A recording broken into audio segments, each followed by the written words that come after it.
thanks to you, thanks for coming home. I'm coming from the south of France and I'm exhausted, but I wanted to do this video for TM. I met TM Stevens because of two people really important for me. Woody Vallen from Warwick by that time, and Mark Goodell from Trace Elliot, the early Trace Elliot days. Two people very important for me, and they are still friends for more than 30 years later. Woody, by that time, was artist relation for Warwick. Such an amazing guy, and he was touring in Germany with TM. And he played the tape in his car. TM was next to him, you know. And it was a tape of me playing on a premix of Jan Serka's album that was recorded in London. And the bass was pretty loud in the mix, and I guess TM maybe liked that. So, a few months later at the NAMM show, I meet TM, and he comes to me with a great compliment that I'm not going to repeat now. And I said to him, "Don't talk bullshit to me." Because I was not that much into LA cheese by that time. I had a vision of life, you know, a martial kind of vision of life. I was very much into martial arts and stuff. And so the beginning was a little bit rough. But years after that, he said to me, "You came to me like a man." You know, I guess he was not that shocked. So we became to know each other a little bit more and become friends. And when I got hired to play in Cannes Music Festival in 1993, I called the promoter of the concert. And I said that it would be maybe a nice idea, as Steve Vai was going to show up at this concert, to share the bass playing. So I called him and asked him if he thought it was a good idea. He said, yeah, it would be great. It worked out really well. He was playing one song, I was playing one song, and sometimes we shared two basses on the same songs. It was great, it was amazing. And it turned out to be a very magical concert because of this good vibe, I guess. So the day before in Cannes, I had to do this concert with Bonnie Brunel, Bernard, the bass player, fusion bass player, and we were doing a bass duo, Bonnie and I, and Christian on drums. So it was a lot of bass solos, and we were doing those songs from Bonnie Brunel that are classics. You know, I adore this bass player; he's a good friend of mine. And so it was a kind of fusion concert. But I had the wireless, and I knew that TM just arrived from USA, you know, from the airport, and he was in the crowd with Taka, his wife. So I kind of recognized him in the crowd, you know. I looked at him and I saw he was there, so I got the wireless. So I jumped off the stage and around in the crowd and gave him the bass.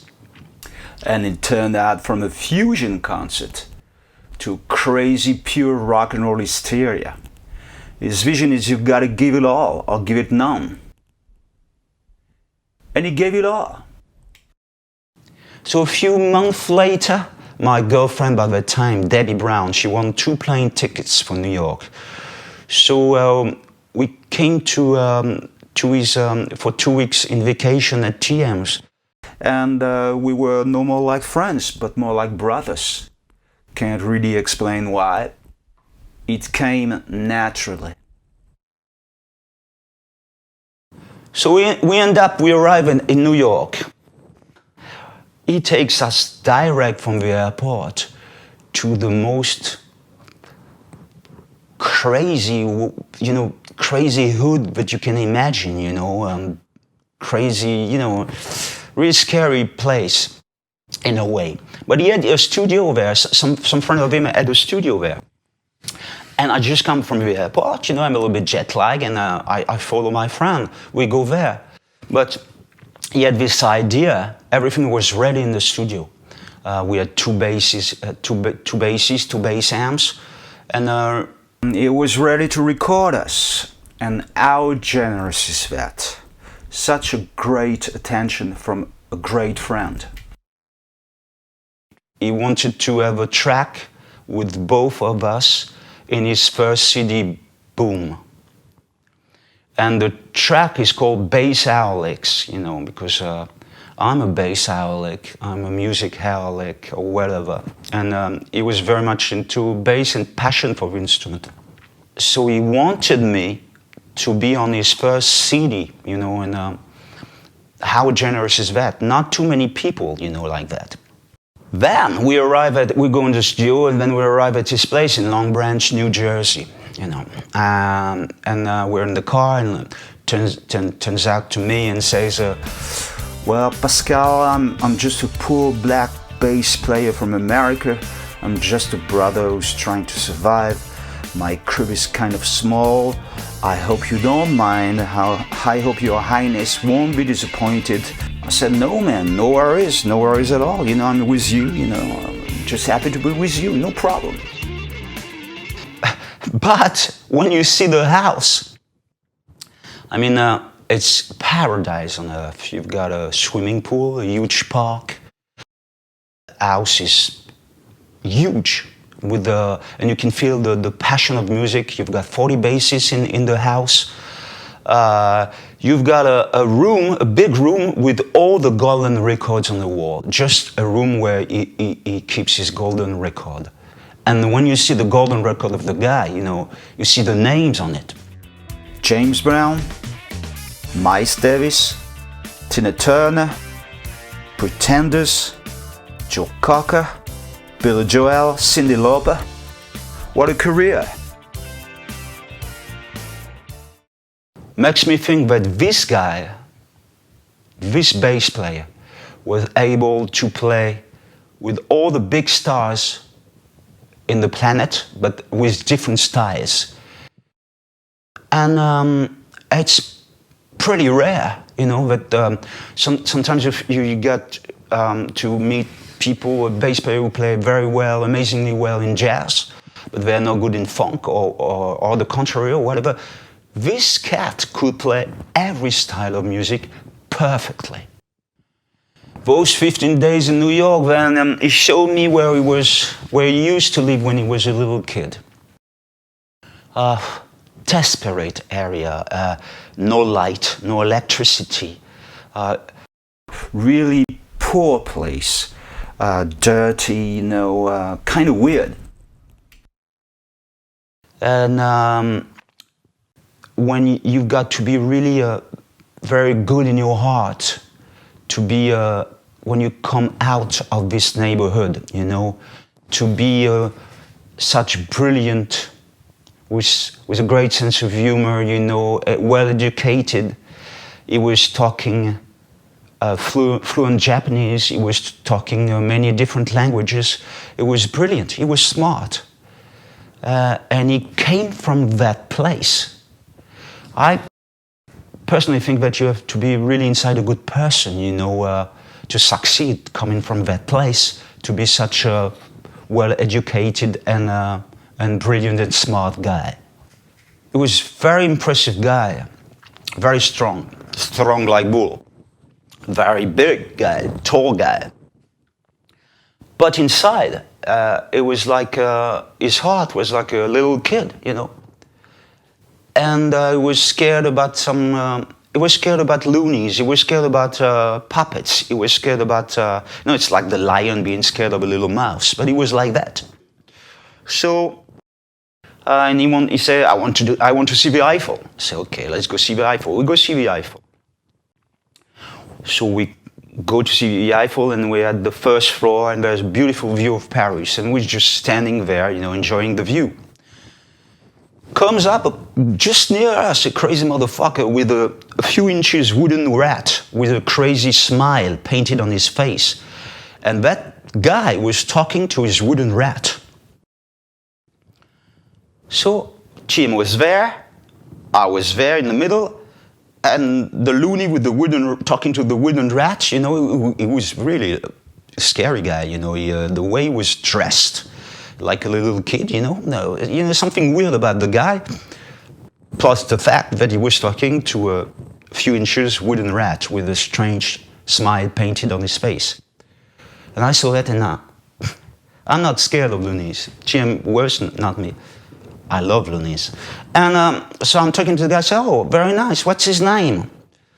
And the guy said, his name is Mimi. And I got to show Mimi Paris. And he starts again to talk to the wooden rat and tell him that this building was beautiful and that areas that got to visit and whatever. So I turned up and looked at TM's face. Motherfucker was gone. He was gone. He was scared about loonies. He was scared about puppets.